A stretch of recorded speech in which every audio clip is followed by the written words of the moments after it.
кандай мааниде түшүнөбүз, бирок биз жетекчи катары болгондон кийин ошол иштеп аткан мектебибиздин билим берүү уюмунун лидери катары ошол коллектив биздин айткан сөзүбүз менен биздин иштеп аткан ишибизди туура көрүп, туура багытта бизди ээрчиши керек.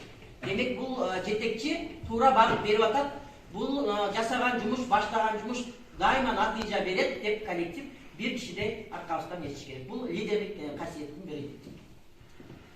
Андан кийин инсандын жетекчи катары калыптануусундагы негизги сапаттар. Биз ар бирибиз адамбыз, бизде дагы кемчиликтер, жакшы дагы, начар дагы сапаттарыбыз бар.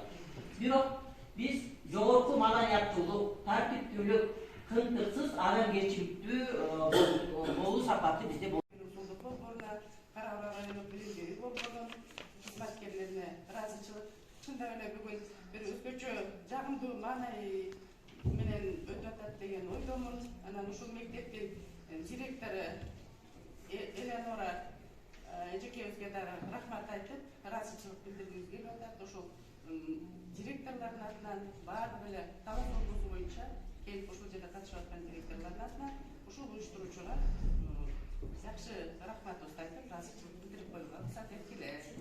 Анан эмне демекчибиз? Келиңиздер, төргөтүңүздөр.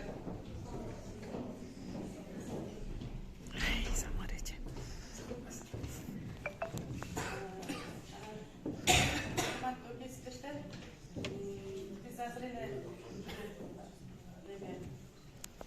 Чоң Карабал мектебинин директору Ботогоз Сарпакуловнанын жакшы презентациясына көп болдуңуздар. Билим берүүдөгү билим сапатын көтөрүү менен эле биргеликте класстан тышкары иштерди уюштуруу деген тапшырма берилди эле. Билим берүү бул өзүңүздөр байкагандай эле куштун эки канатындай.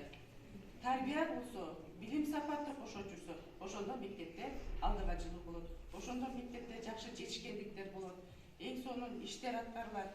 Мектепте иштеп аткан мугалим да ыраазы, окуучулар да ыраазы болот деген ойдомун.